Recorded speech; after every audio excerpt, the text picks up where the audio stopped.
ओडिशा का क्योंझर जिला।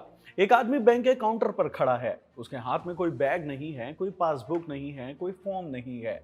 उसके हाथ में उसकी सगी बहन का कंकाल है। कंकाल, हड्डियां। इसका नाम है जीतू मुंडा। उम्र 50 साल। ओडिशा के क्योंझर जिले के डियानाली गांव का रहने वाला एक आदिवासी। जीतू ने अपनी ही बहन की कब्र खोदी, उसका कंकाल निकाला और उसे लेकर बैंक पहुंच गया। क्यों? क्योंकि बैंक से 20,000 रुपए निकालने थे। 20,000 रुपए जो उसकी बहन के अकाउंट में जमा थे। ये पूरा मामला क्या है? बैंक ने ऐसा क्या कहा कि एक आदमी को अपनी बहन का कंकाल खोद कर लाना पड़ा? और इस देश में मरे हुए इंसान के पैसे निकालने का असली नियम क्या है? चलिए समझते हैं। पहले पूरी कहानी जानते हैं। जीतू मुंडा की बड़ी बहन थी कलरा मुंडा, उम्र 56 साल। कलरा की मौत हुई इसी साल यानी कि 2026 की 26 जनवरी को। कलरा के बैंक अकाउंट में 20,000 रुपए जमा थे। यह अकाउंट था ओडिशा ग्रामीण बैंक की मलीपोसी ब्रांच में, जो कि क्योंझर के पटना ब्लॉक में पड़ता है। यहाँ एक बात समझ लीजिए, ओडिशा ग्रामीण बैंक कोई एसबीआई या एचडीएफसी जैसा बड़ा कमर्शियल बैंक नहीं है। ये एक आरआरबी है, यानी कि रीजनल रूरल बैंक। ग्रामीण इलाकों में काम करने के लिए बनाया गया एक बैंक, जिसे इंडियन ओवरसीज बैंक स्पॉन्सर करता है। तो बहन की मौत के बाद जीतू बैंक गया पैसे निकालने। जीतू पढ़ा लिखा नहीं है, इलिटरेट है। उसे ये नहीं पता कि लीगल हेयर क्या होता है, नॉमिनी क्या होती है, सक्सेशन सर्टिफिकेट किस चिड़िया का नाम है। जीतू ने मीडिया को जो बताया उसके मुताबिक वो बैंक कई बार गया और हर बार उससे कहा गया कि अकाउंट होल्डर को साथ लेकर आओ, तभी पैसे मिलेंगे। जीतू कहता है कि उसने बैंक वालों को बताया कि बहन तो मर चुकी है, लेकिन उसके मुताबिक बैंक वालों ने जोर दिया कि बहन को बैंक लेकर ही आओ। जीतू जो अनपढ़ है और जिसे शहरी कागजी प्रक्रिया का अंदाजा नहीं है, उसे वो सिर्फ इतना समझ में आया कि बहन को साथ लेकर आओ। खैर, सोमवार को जीतू ने आखिरी कदम उठाया। वो अपनी बहन की कब्र पर गया, कब्र खोदी, कंकाल निकाला और सीधा बैंक पहुंच गया। जीतू के अनुसार जब बैंक मानने को तैयार ही नहीं था कि बहन मर चुकी है, तो उसके पास और कोई रास्ता नहीं बचा था। उसने सोचा कंकाल देखेंगे तो शायद मान जाएंगे, पैसे मिल जाएंगे। बैंक में कंकाल देखकर हड़कंप मचना ही था।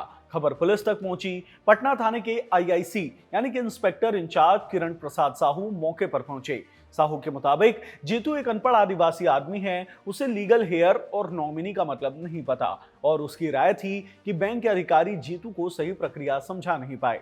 बाद में पुलिस ने जीतू को भरोसा दिलाया कि पैसे निकलवाने में मदद की जाएगी। कंकाल को वापस ले जाकर पुलिस की मौजूदगी में फिर से दफना दिया गया। और अब सबसे अहम बात, बैंक के सूत्रों ने मीडिया को बताया है कि कलरा मुंडा के अकाउंट में जो नॉमिनी रजिस्टर्ड था वो भी मर चुका है। इसी वजह से जीतू अकेला क्लेमेंट बचा हुआ है। ये जानकारी अब प्रशासन के पास पहुंच चुकी है और स्थानीय आदिवासियों ने बैंक को निर्देश दिया है कि जीतू को जल्द से जल्द पैसे मिल जाएं। अब आइए असली सवाल पर आते हैं। जब किसी का बैंक अकाउंट हो और वो मर जाए तो पैसे निकालने का सही तरीका क्या होता है? जीतू को अगर ये पता होता तो शायद कब्र खोदने की नौबत नहीं आती। देखिए, इस मामले में दो सिनेरियोज होते हैं। पहला सिनेरियो, अगर अकाउंट में नॉमिनी रजिस्टर्ड है तब काम बहुत आसान है। आरबीआई के नियम साफ हैं, नॉमिनी को सिर्फ डेथ सर्टिफिकेट और अपना आईडी प्रूफ देना होता है। कोई सक्सेशन सर्टिफिकेट नहीं चाहिए होता, कोई अदालती कागज नहीं चाहिए, बैंक पैसे रिलीज कर देता है। दूसरा सिनेरियो, जब नॉमिनी ना हो या नॉमिनी भी मर चुका हो, जैसा इस केस में हुआ, ऐसे में लीगल हेयर को क्लेम करना होता है। आरबीआई के नियमों के मुताबिक ऐसे केस में कुछ कागजात चाहिए होते हैं, claim form, death certificate, ID proof, बाकी लीगल हेयर्स के से एनओसी यानी कि नो ऑब्जेक्शन सर्टिफिकेट और एक इंडेमनिटी बॉन्ड यानी कि एक कानूनी दस्तावेज जिसमें एक व्यक्ति दूसरे को यह लिखित गारंटी देता है कि किसी भी संभावित नुकसान या विवाद की स्थिति में आर्थिक भरपाई वो खुद करेगा। इसका इस्तेमाल अक्सर बैंक के सरकारी विभागों में जोखिम से बचने और सुरक्षा के तौर पर किया जाता है। जीतू के केस में रकम सिर्फ 20,000 है, यानी कानूनन उसे सिर्फ कुछ कागज भरने थे, कब्र खोदने की कोई जरूरत नहीं थी। लेकिन यहाँ असली समस्या क्या है उससे समझिए। आरबीआई के नियम जितने भी सरल हो, ये नियम एक ऐसी दुनिया के लिए लिखे गए हैं, बनाए गए हैं, जहां लोग पढ़े लिखे हैं, वो लोग जो फॉर्म भर सकते हैं, जहां इंडेमनिटी बॉन्ड शब्द सुनकर भागते नहीं है वो लोग।